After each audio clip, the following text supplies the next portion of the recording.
Hey! Hey!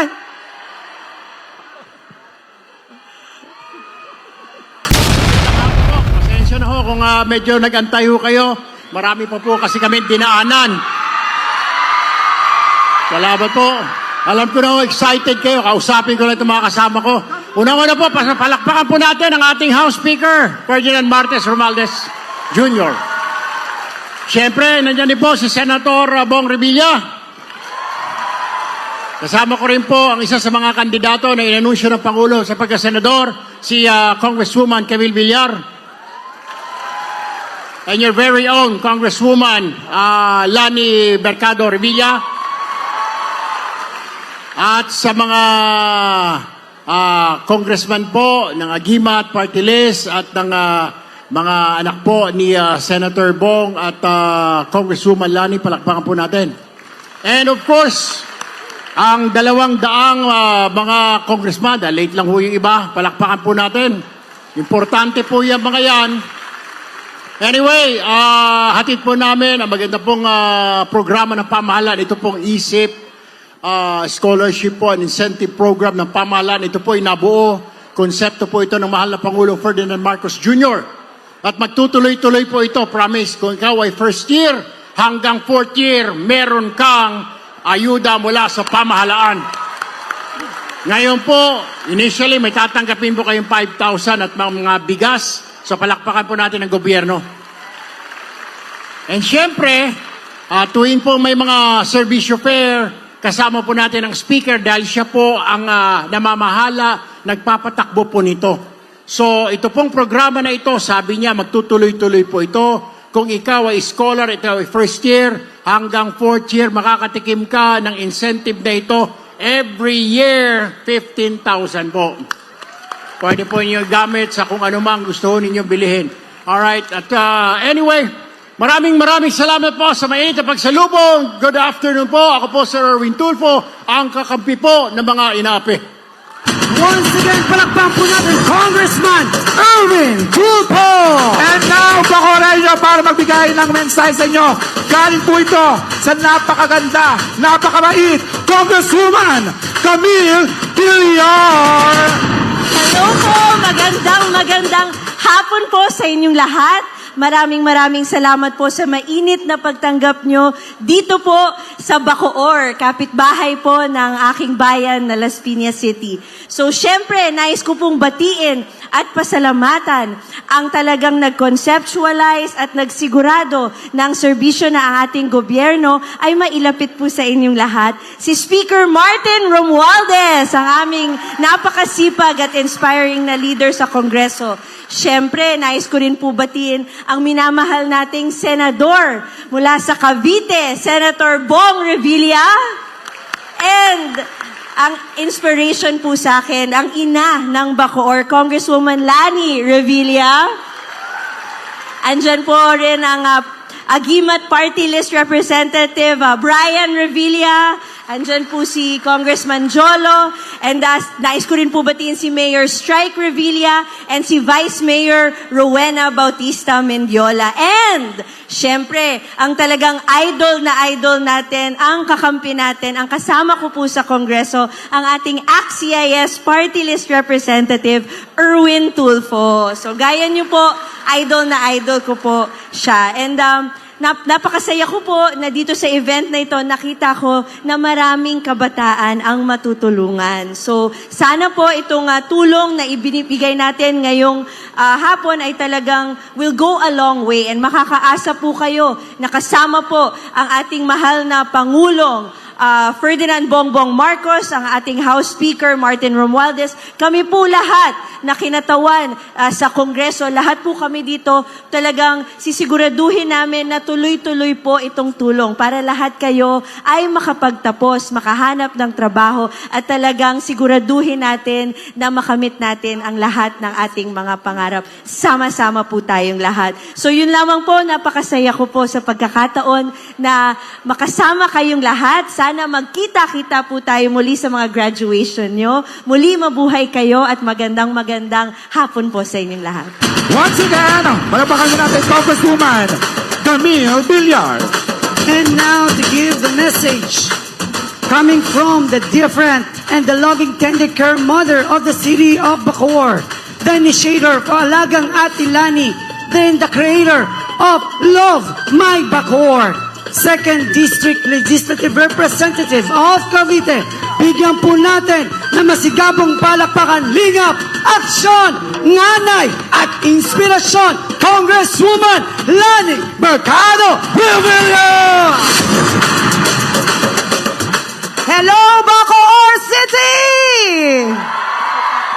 Isa namang agent! Ipakita natin ang sigla ng mga kabataan ng ating mahal na lungsod. Welcome to our visitors, most especially sa aming mahal na kaibigan, ang aming boss sa Kongreso, Speaker Martin Romualdez. Palakpakan naman po natin si Speaker. And of course, welcome din po natin. Actually, hindi na to bisita eh. Sariling atin na ito. Ang ating minamahal, ang kaisa-isang lalaki sa puso ni Ate Lani, si Senator Bong Revilla. And of course, sobra naman kayo. Mamayang gabi na. Nandito din siya. Kayo talaga. Anyway, nandito rin. Pampasigla ko yon. Anyway, nandito din po ang ating pong Agimat Party List Representative, ang aking panganay na anak, Congressman Brian Revilla. I-welcome din po natin ang ating mahal na mga kasamahan. Unahin ko na po ang kasama sa line-up ng aking asawa na inendorso na ng ating mahal na Pangulo Bongbong Marcos, ang ating kasama sa Kongreso. Unahin ko na po ang babae, kumbaga yan, ito ang baby ng grupo ng inendorso ng alyansa. Walang iba kundi ang ating kapitbahay, Congresswoman Senator-to-be Camille Villar.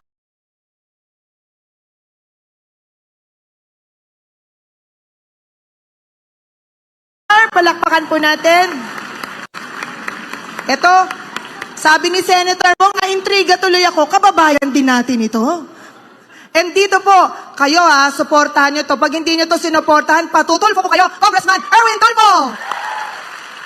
In behalf of Mayor Strike Revilla, in behalf of Vice Mayor Ate Rowena Bautista Menjola, and all our city councilors, and of course, Board Member Ram Revilla Bautista, palakpakan nyo naman ang aking bunsong anak. Ayan.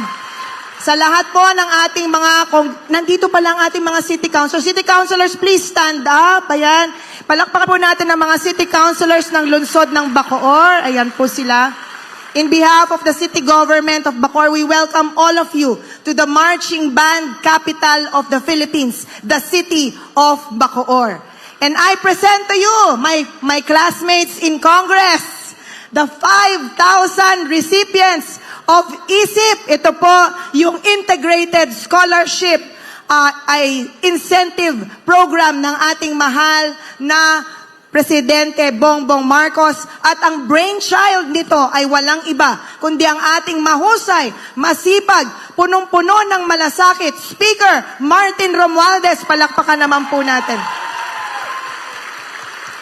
Kami po, Speaker, ay lubusang nagpapasalamat sa inyo. You have given hope to our 5,000 scholars. You have given them hope to finish their college education. Mga anak, bilang mga scholars ng ISIP, bilang mga scholars ng pamahalaan na ito mula sa ating mahal na Pangulo Bongbong Marcos, let us thank him from the bottom of our hearts.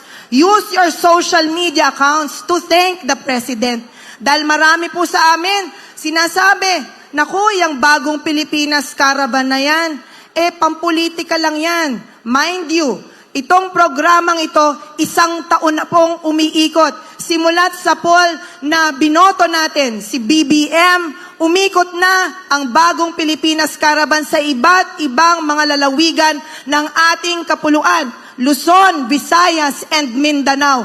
Ito po ang programa ng ating Pangulo na ibaba ang serbisyo sa mamamayang Pilipino. Ito ang bagong Pilipinas. Kaya mga anak, dito po mga batang Bacoreño, please help us to be stewards of good news. Pwede ba yon?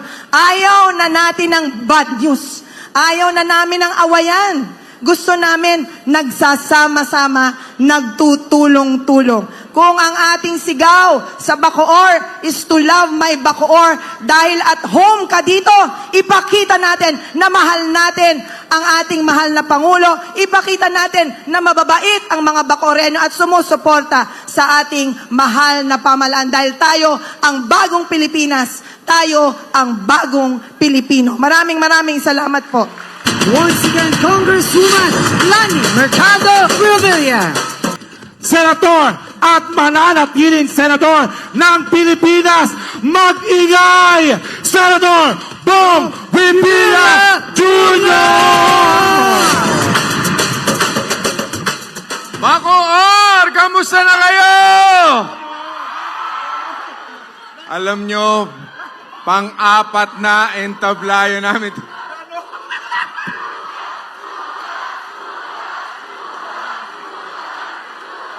Music! May music ba tayo dyan? Budots dyan? May pang-budots ba tayo dyan?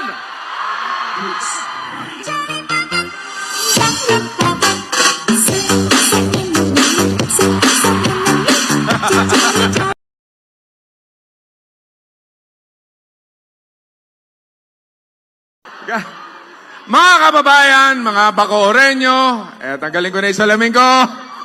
Mga kabataang Bacooreño, nais ko pong ipakilala. Wow. Ayun. Nais ko pong ipakilala ang aking matalik na kaibigan. Kaibigan na kailanman hindi ako iniwan. Kaibigan na maaasahan natin. Noong panahon na ako'y bagsak na bagsak, siya yung kasama ko. Kaya itong taong ito, nakikita natin na mga programang umaagos na ayuda sa ating buong bansa, hindi lamang sa Bacoor, hindi lamang sa Cavite, dahil ako mismo, nakita ng dalawang mata ko, nakasama ko ng bagong Pilipinas, Servicio Fair sa buong Pilipinas, Luzon, Visayas at Mindanao. Alam ko kung gaano karaming pinaligayan ng mga tao. Ngayon lang nangyari to sa ating bansa. Mga kaibigan, palakpakan natin Speaker Martin Romualdez. Pwede ba tayong tumayo lahat at palakpakan natin siya? At syempre, yung mga kongresista na kasama na sumuporta sa programang ito, palakpakan din natin sila! Luzon, Visayas at Mindanao. Mahigit 200 po ang mga naririto at may mga governors pa tayong mga kasama ng taga Luzon, Visayas at Mindanao. Kaya mula Kawit hanggang Imos, General Trias at ngayon nandito sa Bacoor. At hanggang bukas, marami pong matutulungan. Kaya mga Caviteño, mga Bacooreño, kayo na ang bahalang sumagot doon sa mga bashers na itong programa ng Pangulo, ito'y tulong talaga. Itong programa ng Pangulong Bongbong Marcos na talagang sinusuportahan ng ating mahal na speaker at ng ating mga kasamang kongresista. Dapat lamang na pinapalakpakan natin. Dapat lamang ipagtanggol natin sila. Tama na yung sobrang politika. Serbisyo sa bayan ang kailangan ng bayan! Kaya sa inyong lahat, mga kababayan kong Bacooreño, mga kababayan kong Caviteño, mabuhay Speaker Martin Romualdez!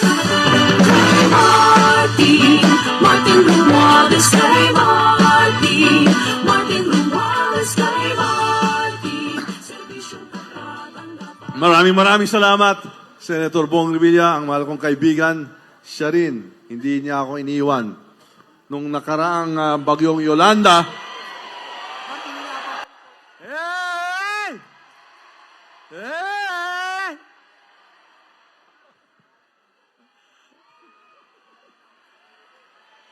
Okay, sabay. Yay! Yay!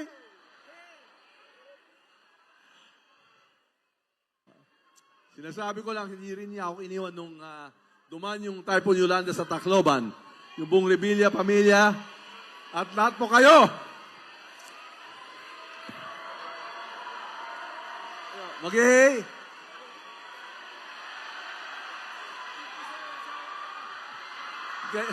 Ganyan na tayo?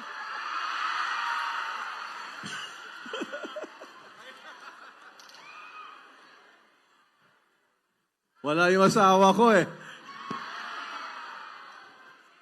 Ayan mo na lang muna at siyempre nagagala po ako isang malaking karangalan. Kaya ang pamilyang Revilla dito ay nag-host sa atin itong napakagandang bahagi ng bagong Pilipinas Servicio Fair. Itong ISIP, yung Integrated Scholarship Incentives Program. Itong programa na to ay para sa iyo.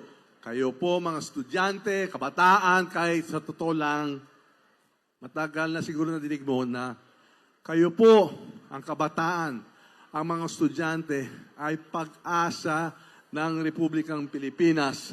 Kayo po talaga ang napaka-importanting bahagi ng ating sosyedad sa ating buong bayan. Kung wala po kayo at kung hindi kayo mag-aaral, ano ba ang mangyayari sa ating bansa? Kaya itong ISIP program na lahat po kayo dito, 5,000 beneficiaryo, 5,000 na estudyante, makakatanggap kayo ngayon na 15,000 cash assistance para sa edukasyon ninyo. Yun po ang ISIP program. At bukod pa riyan, meron din 5,000 na AIX pang-assist po sa inyong buhay, sa pamilya ninyo. At siyempre, uuwi ninyo yung 5 kilong well-milled rice.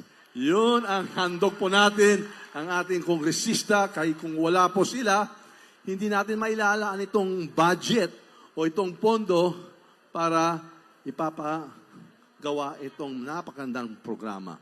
Kaya nandito po kami, kaya hindi lang kami gumagawa ng batas, pero gusto rin din kami makikita itong implementasyon.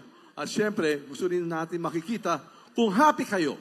Kaya, kung happy kayo, ingay naman. Happy ba kayo? Itutuloy pa ba natin to? Buti naman, kasi kapapasa lang natin yung budget nung isang gabi, kasama pa rin yung isip, at itutuloy po natin to kasi napakalitong programa. Talaga, kayo talagang pag-asa, kayo talagang kinabukasan ng ating bansa. Kayo ang number 1 priority sa Ligang Batas. Nakalagda dyan ay ang edukasyon ay number 1 priority. Kaya yun talaga ay makikita nyo. Miski sa budget natin, yung Education Department ay may pinakamalaking pondo. At ito ay para sa iyo. Para makikita nyo, nandito po kami lahat, sa harap ninyo, at kami, yan ang handog po natin. Ito, karangalan natin maglingkod, magserbisyo sa iyo, sa lahat ng mga tiga Bacoor, tiga Cavite. Ito ang pagkataon natin, magpasalamat din sa inyo lahat.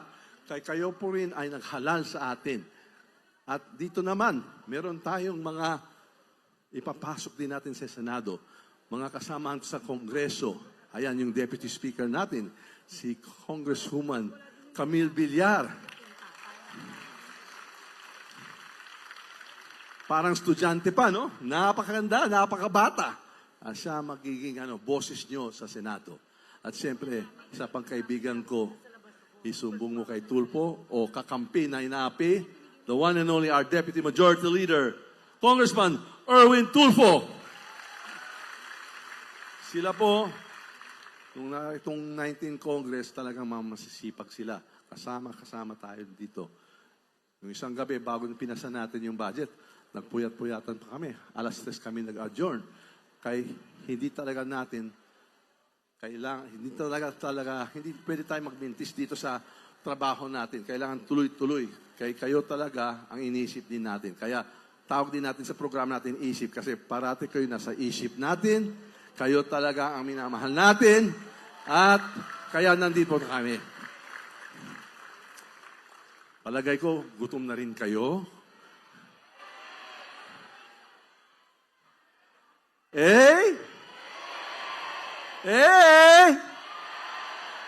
Daanan na lang natin sa ganito. Ako po si Martin Romualdez, leader ng House of Representatives.